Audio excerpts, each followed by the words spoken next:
Esta noche, las aguas del Cantábrico y del Mediterráneo traen memorias que jamás deberían emerger. 3 marinos, 3 cartas en 3 botellas lanzadas al océano de lo desconocido, cada una marcada por un miedo que ni el radar ni la razón registran. Escuchemos la primera. Estimado doctor Veloso, me llamo Víctor, cabo primero artillero de la fragata Santa María y hoy jubilado. He tardado 25 años en escribir estas líneas, pero el recuerdo late todavía en mis sienes como un tambor mojado. En 1999, apenas tenía 23 años y participábamos en un despliegue de la OTAN, patrullando 280 millas al oeste de Irlanda. Aquella F-80 de 138 metros de acero gris y antenas crujía como un viejo galeón. Pasillos saturados de diésel caliente, café quemado y sudor salado. Esa noche, un temporal fuerza 7 levantaba olas de 6 metros. Cada golpe contra el casco del barco me recordaba que solo 1 centímetro de plancha nos separaba de una fosa de 4.000 metros. El parte anunciaba vientos de 35 nudos y visibilidad nula. En el puente exterior, mi compañero de guardia, el marinero Morales, cubría su cigarrillo con las manos ennegrecidas por la grasa del CIWS. Se reía de mi rigidez y me decía: «Relájate, Víctor. Aquí arriba los fantasmas se ahogan». Yo aparentaba aplomo, pero el aire olía a brea agria, óxido y vómito reseco. «Territorio de naufragios», decían los veteranos. Bajo nuestra ruta yacían 112 pecios cartografiados. Pensarlo me erizó la nuca y apreté el fusil como quien abraza un salvavidas. Eran aproximadamente las 3:17 de la madrugada. El radar era un desierto verde. Entonces, un destello esmeralda nació del agua y me cegó. Sentí un calor químico en la cara, como si me hubieran soldado los párpados. El pitido del Zeus perforó mi pecho. Quise gritar orden de alto, pero la garganta me crujió de puro pánico. Durante los 2 segundos de oscuridad absoluta, que pareció una eternidad, mi mente chilló. «No te preocupes, es un fallo técnico». Cuando volvió la luz, el sitio de Morales era un hueco frío. Su fusil MP5 aún estaba apoyado y temblaba sobre la cubierta. La correa arrancada rezumaba un fluido oscuro con olor metálico y eléctrico. Sentía arcadas, pero las tragué. El capitán estaba mirando y mi honor pesaba más que mi estómago. El silencio posterior a la alarma de «hombre al agua» me destrozó. Mis oídos zumbaban y cada segundo sin respuesta era un alfiler en la piel. Comenzamos a buscar a Morales sin resultado. El capitán me gritaba preguntándome qué había pasado. No vi nada. A las 4:02, el interfono vomitó un grito histérico. «¡Hay algo ahí abajo!». Corrí hasta dolerme los pulmones. El mar, ennegrecido, parecía un cristal líquido. Allí, a 30 metros, una silueta verde flotaba erguida. No era un hombre, era el hueco que queda cuando arrancas a un hombre del espacio que fracciones de segundo antes ocupaba. El frío me perforó hasta las muelas. En mi cabeza, no en mis oídos, la voz de Morales gimió: «Está tan frío, me quema». Disparé una bengala con manos de plomo. La luz roja se tragó la figura y me devolvió un océano vacío. Me derrumbé de rodillas. Las lágrimas se mezclaron con la llovizna salada y un terror infantil me atravesó. El mismo que sentía de crío cuando soñaba con caer de la cama al vacío. El helicóptero buscó hasta el amanecer. Encontraron el reloj Casio de Morales en un rincón de proa, detenido a las 03:17, y mechones de su pelo pegados a la antena, como si los hubiera lamido un relámpago. El capellán rezó, pero su voz temblaba. Todos lo notamos, y eso nos asustó más que cualquier fantasma. Todo quedó en silencio sepulcral, hasta que el capitán lo rompió increpando. «Soldados, lo que creen haber visto no ha ocurrido.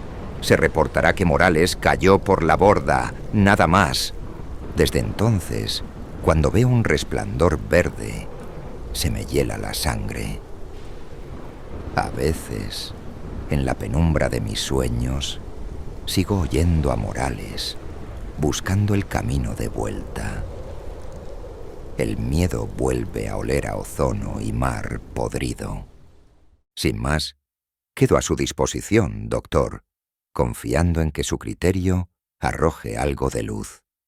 Víctor. Estimado Víctor, los diarios de navegación del Cabo de Hornos y de Finisterre recogen destellos verdes idénticos, fulgores que engullen vigías y devuelven ecos sin firma. Algunos hablan de descargas de plasma, otros de faros abisales. La ciencia calla, el mar no. Doctor Veloso, le escribo porque ya no sé si lo que viví fue real o si la soledad terminó por quebrar algo dentro de mí.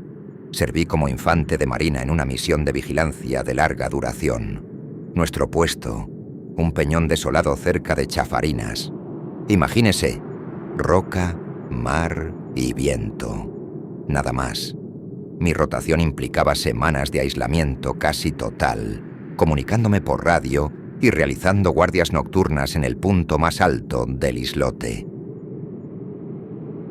La brisa salada era mi única compañía constante, junto al haz del faro automático que barría la oscuridad. Las primeras noches fueron rutinarias. El sonido del oleaje contra las rocas, el grito lejano de alguna gaviota nocturna y esa clase de sonidos. Vigilaba el horizonte con los prismáticos térmicos, atento a cualquier embarcación no autorizada. El silencio, cuando el viento amainaba, era casi peor. Un silencio denso, pesado, que parecía presionar los oídos. Fue en una de esas noches de calma chicha cuando lo percibí por primera vez. Estaba barriendo la costa sur con la óptica. Nada. Mar negro, espuma blanca. Giré hacia los riscos del este, una zona escarpada e inaccesible. Y allí estaba, una silueta humana, perfectamente recortada contra el cielo apenas iluminado por las estrellas. Inmóvil, de pie, mirando hacia el mar, dándome la espalda. Sentí un escalofrío. Imposible que hubiera nadie allí. El acceso era impracticable, y yo era el único ser humano en kilómetros a la redonda. Enfoqué con los térmicos. Nada. La pantalla mostraba solo la fría roca.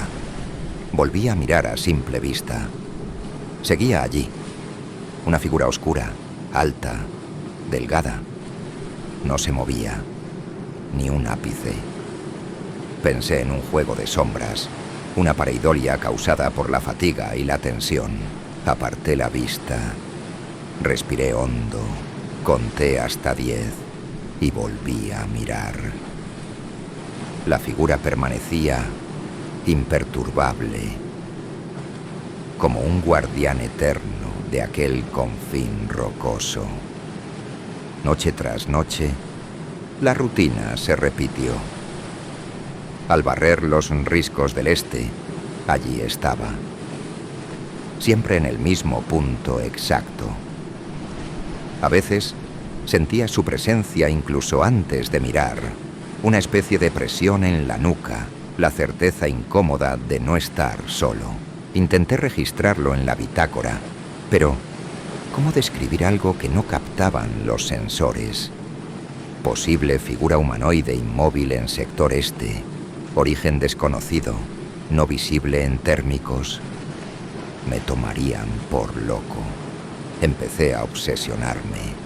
Pasaba más tiempo vigilando aquella silueta que el propio mar.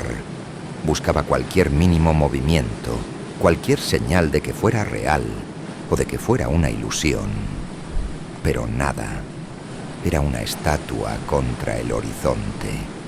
Comencé a sentir que me observaba, aunque estuviera de espaldas, que sabía que yo estaba allí, mirándolo.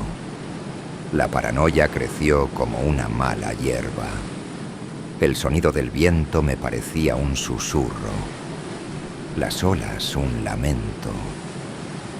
Los días se volvieron borrosos.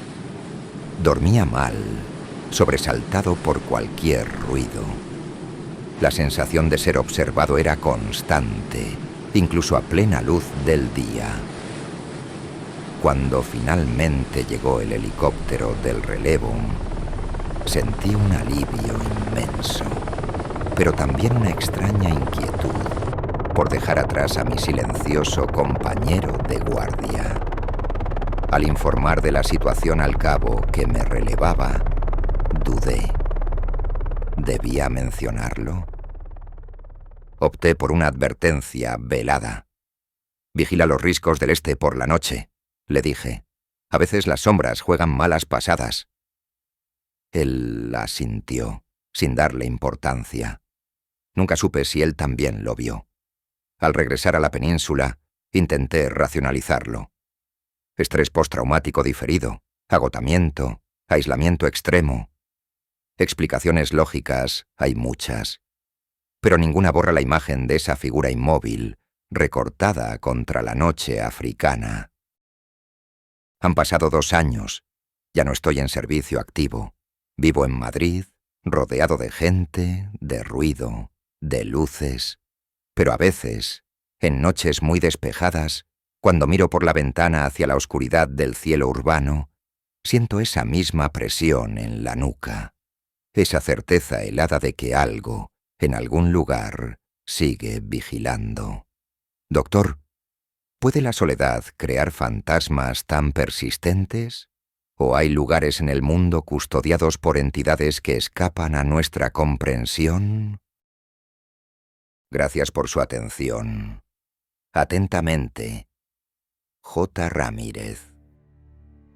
Querido amigo, la privación sensorial y el aislamiento prolongado pueden ciertamente alterar la percepción. Sin embargo, la persistencia y especificidad del fenómeno descrito por el cabo Ramírez rozan los límites de la explicación psicológica convencional. La mente busca patrones, pero ¿qué ocurre cuando el patrón observado desafía la lógica y evoca figuras ancestrales de guardianes silenciosos? Veamos qué nos cuenta la siguiente carta. Doctor Veloso, soy militar, infantería de marina. He estado en situaciones de riesgo. He sentido el miedo real de un enfrentamiento. Pero nada se compara con el terror frío y profundo que sentí en aquellos manglares de Oaxaca. Estábamos en ejercicios anfibios nocturnos. La misión era simple: infiltración silenciosa por los canales, reconocimiento y extracción. El ambiente, sin embargo, era cualquier cosa menos simple. La oscuridad era total, apenas rota por la luz verdosa de nuestros visores. El aire, espeso, cargado de humedad y del olor dulzón y pútrido de la vegetación en descomposición. Navegábamos en botes neumáticos, los motores eléctricos apenas un susurro sobre el agua negra y aceitosa. El silencio era casi absoluto, solo roto por el chapoteo ocasional de algún animal nocturno o el zumbido de los insectos. Llevábamos un par de horas avanzando por un canal estrecho. Las raíces de los mangles formaban paredes casi sólidas a ambos lados, creando un túnel natural. Fue entonces cuando lo escuché por primera vez. Una melodía, un canto femenino, increíblemente triste y hermoso, que parecía venir directamente de debajo de mi bote. Al principio, Pensé que era el viento jugando entre las raíces o algún compañero intentando gastar una broma por la radio interna. Apagué mi comunicador. El canto persistía, más claro ahora. Era una voz sin palabras, una vocalización larga y ondulante. Miré a mis compañeros en el bote. El cabo Jiménez, a mi lado, navegaba concentrado. El soldado Rivas, en la proa, vigilaba atento. Ninguno parecía notar nada. ¿Escuchan eso?, pregunté en voz baja por el comunicador interno. Silencio. Luego la voz de Jiménez. Negativo, mi sargento. Todo tranquilo. Sentí un escalofrío. ¿Me lo estaba imaginando? El canto continuó, subiendo y bajando de tono, siempre cerca, siempre debajo de nosotros. Me incliné con cuidado sobre la borda, intentando perforar la oscuridad del agua con la mirada. Nada. Solo el reflejo verdoso de los mangles. Pero entonces vi algo. O creí verlo. Formas pálidas, alargadas, moviéndose lentamente bajo la superficie. Como peces grandes, pero diferentes. Más fluidas, casi fantasmales. El canto pareció intensificarse, volverse más atrayente. Sentí un impulso extraño, un deseo casi irresistible de acercarme más al agua, de tocarla. Sacudí la cabeza, intentando despejarme. Jiménez, aumente la velocidad. Salgamos de este canal, ordené, tratando de que mi voz sonara firme. El bote aceleró ligeramente. El canto pareció seguirnos por unos instantes, y luego, tan abruptamente como empezó, cesó. El silencio que quedó fue aún más opresivo. Mis compañeros me miraron extrañados, pero no preguntaron nada. Sabían que algo me había perturbado. El resto de la misión transcurrió sin incidentes, pero no pude quitarme de la cabeza esa melodía y esas formas bajo el agua. Al regresar a la base, intenté averiguar si existían leyendas locales sobre los manglares. Los pescadores de la zona hablaban en voz baja de sirenas de río o mujeres de agua, que atraían a los hombres a la muerte, pero lo descartaban como cuentos de viejos. He vuelto a participar en ejercicios en otras zonas costeras, pero nunca he vuelto a escuchar nada parecido.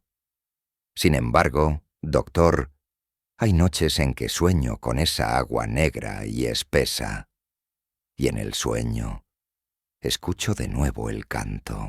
Me despierto con el corazón acelerado y una sensación de angustia profunda, como si algo allá abajo, en la oscuridad de aquellos manglares, todavía me estuviera llamando. ¿Fue una alucinación producto del estrés y el entorno? ¿O existen realmente ecos de antiguas leyendas que aún resuenan en los lugares más salvajes?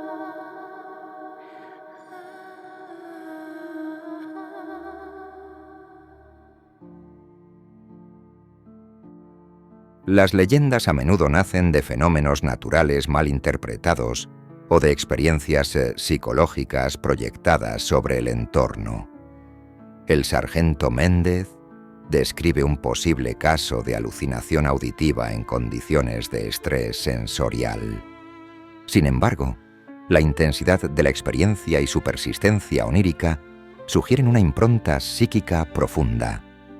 ¿Puede un lugar cargado de historias y aislamiento generar sus propios fantasmas acústicos? ¿O simplemente existen más realidades que las que queremos reconocer? Desde la soledad de un peñón hasta la claustrofobia de una nave en alta mar, el servicio en el ejército marino expone a sus miembros a límites físicos y psicológicos extremos. Los testimonios de hoy dibujan un mapa de miedos ancestrales que resurgen en la modernidad. El rayo verde, el vigía silencioso, el canto que seduce. Ecos de lo inexplicable en el deber. La oscuridad compartida, a veces, pesa menos. Estimado amigo o amiga mía, lo inexplicable ha tocado tu vida. No guardes tus miedos en silencio. Tu relato puede iluminar el camino de otros en su oscuridad.